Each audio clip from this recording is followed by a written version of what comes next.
सनातन धर्म की परंपरा में और वैदिक साहित्य में छठ पूजा सूर्योपासना का कहीं विधान नहीं है। हाँ, ये तो विधान अवश्य है कि जब सूर्य उदय हो और सूर्य अस्त हो उस समय हमें ईश्वर की उपासना करनी चाहिए, सृष्टिकर्ता का ध्यान करना चाहिए, संध्या करनी चाहिए। उद्यंतम अस्तम आयंतम आदित्यस्य संध्योपासे। सूर्य के उदय और अस्त होते समय सूर्य अभिमुख होकर ईश्वर की उपासना करनी चाहिए। प्रातः काल ईश्वर उपासना करने के पश्चात, ध्यान के पश्चात अग्निहोत्र देव पूजा करनी चाहिए और सायंकाल पहले अग्निहोत्र देव पूजा करनी चाहिए, अग्नि में आहुतियाँ चढ़ानी चाहिए, उसके पश्चात ध्यान संध्या उपासना करनी चाहिए। तो ये हो गया कि दो तरह की उपासना है, पूजा है। जो सृष्टिकर्ता परमात्मा है उसका हमें ध्यान करना चाहिए, उपासना करनी चाहिए। और जो सृष्टि है, सृष्टि के 33 देवता हैं, उन सभी 33 देवताओं के लिए हमें अग्निहोत्र करना चाहिए। सृष्टि को स्वच्छ और पवित्र रखने के लिए सनातन परंपरा में 33 कोटि 33 प्रकार के देवताओं के लिए अग्नि में आहुतियाँ देने का विधान है। कुछ लोग कहेंगे कि सूर्य है सबसे महान देवता है, इसी से हमें जीवन और प्राण मिलता है, इसलिए सूर्य की उपासना करनी चाहिए। तो ये कथन अनुचित है, क्योंकि वेद में जहाँ देवताओं की गिनती है वहाँ तो सबसे पहले अग्नि देवता की गिनती है। अग्निर्देवता, वातो देवता, सूर्य देवता, चंद्रमा देवता, वसवो देवता, रुद्र देवता, आदित्य देवता इत्यादि देवताओं की गिनती है और उसमें सबसे पहले अग्नि देवता की गिनती है।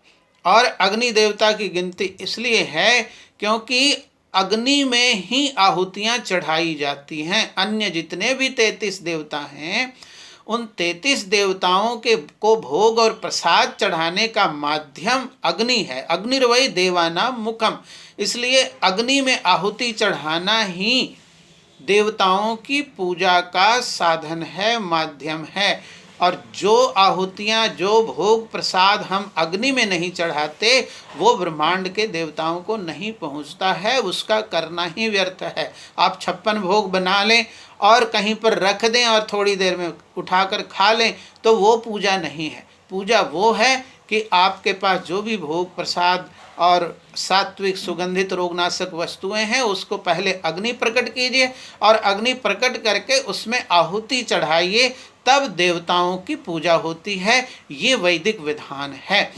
और जहाँ तक रखी कि सूर्य सबसे महान देवता है, तो क्या अन्य देवता महान नहीं है? सूर्य से जीवन और प्राण मिलता है, तो क्या अन्य देवताओं से प्राण और जीवन नहीं मिलता है? तो अन्य सभी देवताओं से हमें जीवन मिलता है, प्राण मिलता है। और श्रेष्ठता की बात करते हैं कि सूर्य सबसे श्रेष्ठ है, महान है, तो ये कहना उचित है, अनुचित है, क्योंकि सूर्य से तो हम ऐसे भी 15 दिन, महीने तक भी सूर्य के बिना रह सकते हैं, लेकिन वायु के बिना तो हम 5 मिनट भी जीवित नहीं रह सकते। अग्नि के बिना, अग्नि शरीर से निकलते ही हमारा जीवन समाप्त हो जाता है। इसलिए सूर्य को श्रेष्ठ कहना और उसी से जीवन प्राण मिलता है, इसलिए सूर्य की उपासना करना ये विधान नहीं है। अपितु अग्नि में आहुति चढ़ाकर सभी देवताओं की एक साथ पूजा करना, सबकी शुद्धि के लिए, पवित्रता के लिए, और सभी देवता से हमें जीवन और प्राण और स्वास्थ्य प्राप्त होता रहे, इसके लिए प्रातः सायं प्रतिदिन यज्ञ करने का विधान है, अग्निहोत्र का विधान है। ये क्रिया साल भर में 1-2 दिन करने का नहीं है, ये प्रतिदिन प्रातः और सायंकाल करने का विधान है। सूर्य सृष्टि में जो 33 देवता हैं, 33 तत्व हैं, उसमें सूर्य एक तत्व है। 33 देवता क्या हैं? सृष्टि के 33 तत्व हैं। और सारे देवता सृष्टि हैं, सृष्टिकर्ता नहीं है। सूर्य सृष्टि में एक देवता है, सूर्य सृष्टि सृष्टा नहीं है। सूर्य एक क्रिएशन है, क्रिएटर नहीं है। सूर्य को क्रिएटर समझना अज्ञानता है।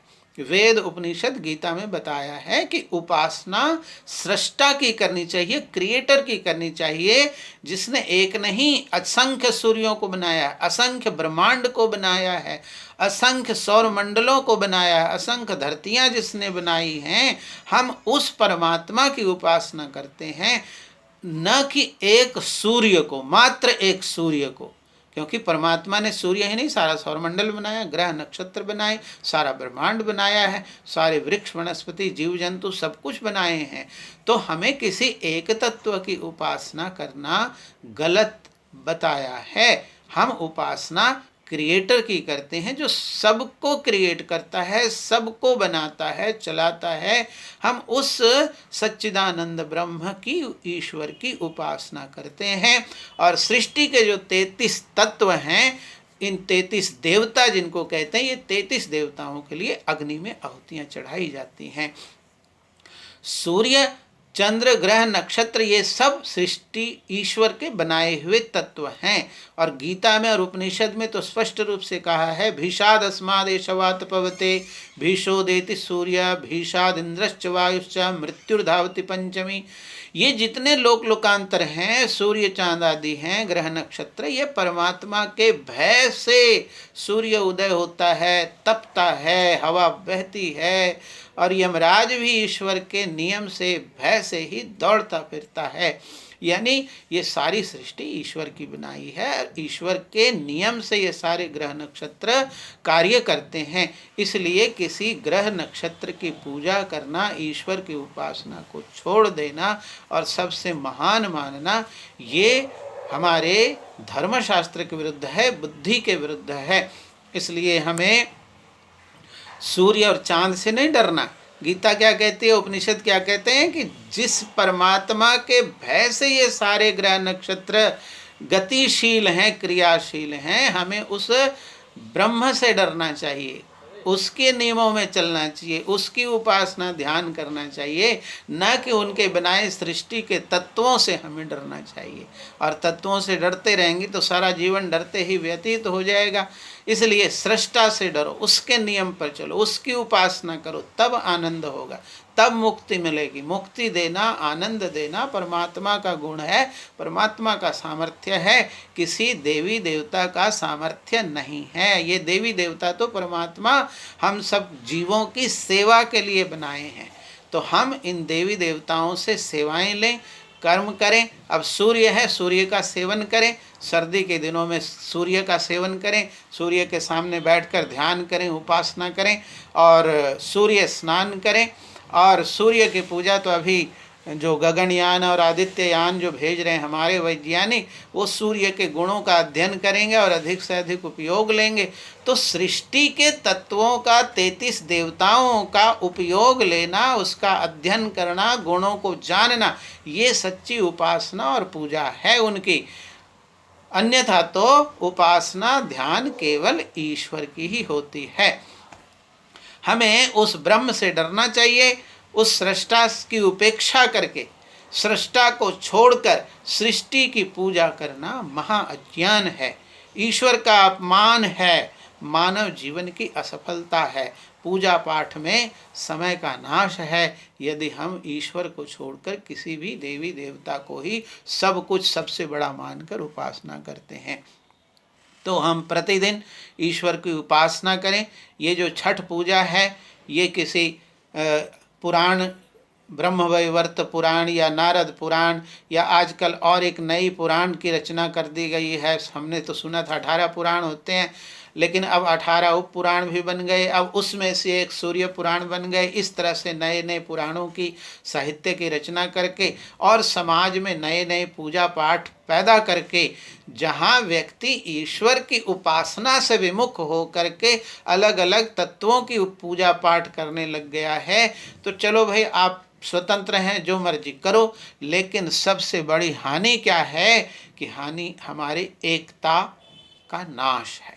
हम इस तरह से जब तक एक एक तरह से हम लोग उपासना करते थे, समान विधि समान मंत्र से उपासना करते थे, तब तक सनातन धर्म बढ़ता रहा, सारे विश्व में सनातन धर्म फैला था। और जब से हमारे अंदर मत विभिन्नता आ गई, उपासना पद्धति, उपासना के मंत्र जब बढ़ गए, बदल गए, सब मनमानी करने लग गए, अलग अलग पुस्तकें बनाकर, अलग अलग चालीसाएँ बना करके अलग अलग उपासना करने लग गए, तब से देश के अंदर हमारी एकता का नाश हुआ। और एकता के नाश से देश, हमारे साम्राज्य का नाश हुआ और देश के टुकड़े टुकड़े हो गए और हम इस तरह से नाश हो गया।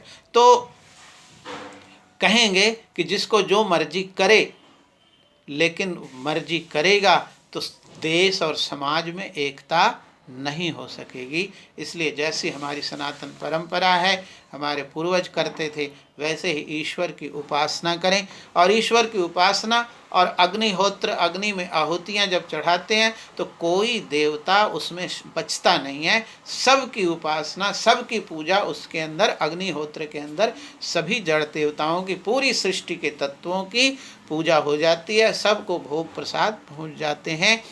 इसलिए मनमानी करना छोड़ करके अपनी सनातन परंपरा को पुनः अपनानी चाहिए।